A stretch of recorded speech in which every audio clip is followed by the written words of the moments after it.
Hoje, preparamos um compilado com alguns vídeos da nossa série Os Piores Desastres Aéreos.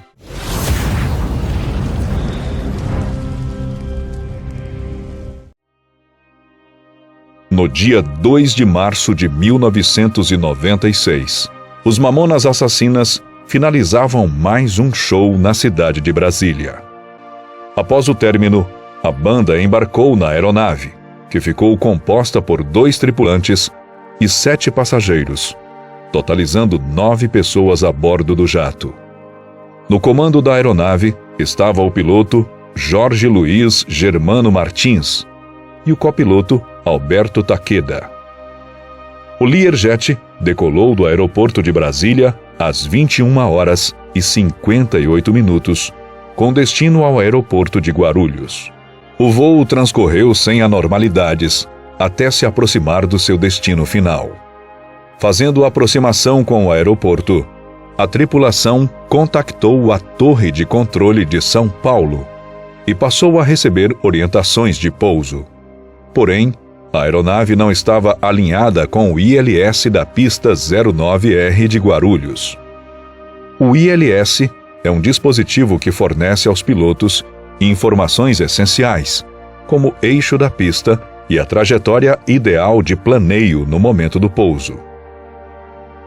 Além disso, o jato estava desestabilizado e fora do ponto de pouso, além da sua aceleração estar acima para as condições, fazendo com que a tripulação efetuasse uma arremetida.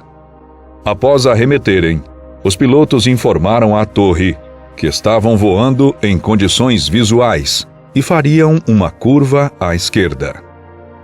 Devido à arremetida, o Learjet foi orientado a ficar em espera, já que naquele momento haviam outras 2 aeronaves em aproximação do aeroporto.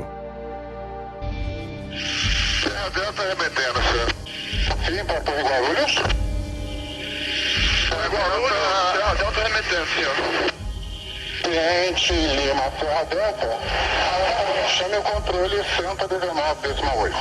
Afirmativo, a possibilidade, estamos em condições visuais, curva esquerda interceptada do vento. Afirmativo, prossiga então para o setor sul, acusa a ingressão do terra do vento, Lima Serra Delta. Motivo setor norte. Serra Delta, São Paulo, quais são as condições de voo? Visual no setor, senhor, estamos na base, aplongando aqui. Quem mantém a perna do vento, que eu tenho o tráfego à sua esquerda na posição de 10 horas agora. Tem aproximação instrumento. Afirmativo.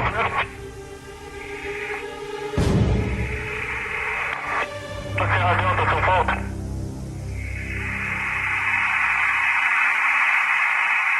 Serra Delta, São Paulo. Prossiga. Foi chamada por Lima Serra Delta, por favor. Lima Serra Delta, Varig 854. Lima Serra Delta, Varig 854, câmbio. Negativo, São Paulo. Voando em condições visuais, às 23h16, a aeronave chocou-se contra a Serra da Cantareira. Com um violento impacto, o jato ficou completamente destruído e todos a bordo perderam a vida. O relatório final desse acidente foi concluído em 28 de maio de 1996. O relatório, composto por 25 páginas, aponta diversos fatores que contribuíram para a causa desse desastre. Um dos principais era a longa e exaustiva carga de trabalho dos pilotos. O CENIPA concluiu que colaboraram para a tragédia a fadiga dos pilotos, que estiveram submetidos a uma jornada de trabalho de mais de 16 horas sem descanso. Com isso, ambos os pilotos se envolveram em falhas de procedimentos, desde o momento da aproximação com o aeroporto de Guarulhos. O relatório aponta também que o piloto só chamou a torre quando estava executando a curva à esquerda, sendo que ele deveria realizar a manobra com curva à direita. Para o CENIPA, o fator contribuinte para a causa do acidente foi o cansaço dos pilotos, onde certamente afetou o desempenho dos mesmos durante o voo, além de reduzir a capacidade de atenção e execução nos procedimentos de voo. Com isso, a tragédia encerrava a curta e meteórica carreira da banda Mamonas Assassinas.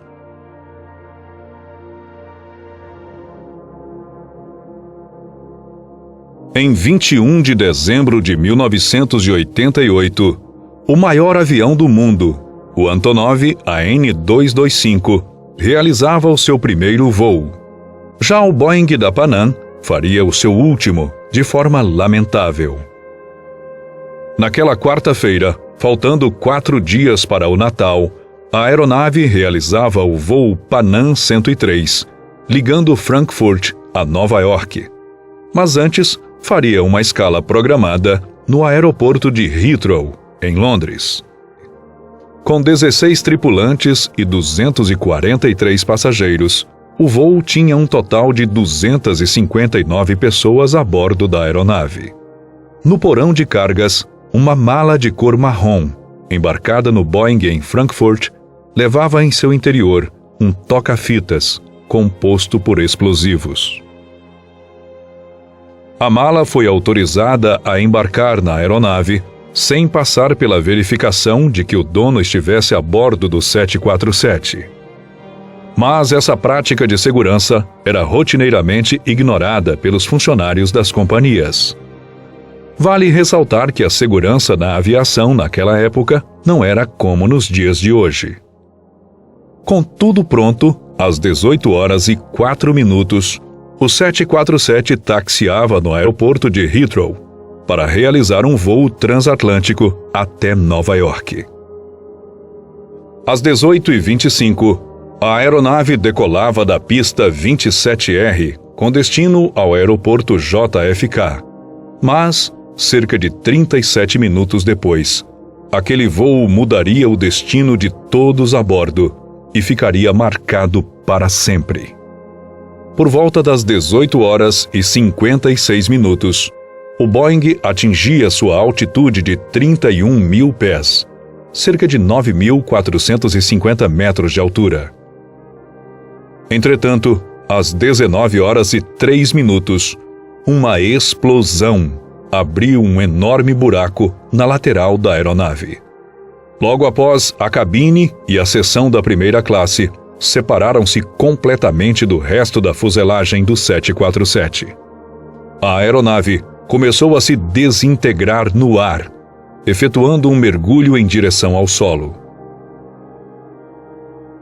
Os destroços do avião caíram sobre uma área residencial na cidade de Lockerbie, Escócia, ceifando a vida de 270 pessoas, sendo 259 a bordo da aeronave e 11 em solo. As investigações preliminares feitas ainda no local do acidente deixavam os investigadores com um ponto de interrogação do que havia ocorrido para levar àquela fatalidade. Na queda, a cabine ficou com boa parte de sua estrutura intacta, possibilitando aos investigadores conferir boa parte dos controles e botões como os pilotos os haviam deixado. A partir dali, perceberam que não houve erro humano, e sim, a tripulação se deparou com outro tipo de problema. Composto por mais de 160 páginas, o relatório final aponta que cerca de 4 milhões de fragmentos foram coletados e catalogados, além de boa parte da fuselagem ser reconstruída. Ao fim, as investigações confirmaram que, realmente, o 747 da Panam foi alvo de um atentado. Uma mala contendo um toca-fitas levava em seu interior um explosivo plástico, embarcada na aeronave no aeroporto de Frankfurt. Uma intensa investigação para descobrir o responsável por aquele atentado levaram as autoridades até 2 suspeitos: Abdel Bezet Ali Mohamed e Lamin Khalifa. Os 2 acusados foram processados e um longo julgamento transcorreu durante anos. Só no ano de 2001, Lamin foi considerado inocente e Abdel Bezet foi considerado culpado sendo sentenciado à prisão perpétua. Em 2009, ele teve liberdade por razões humanitárias devido a um câncer e faleceu em 2012. Um fato realmente curioso é que até os últimos dias da sua vida, ele afirmava que era totalmente inocente.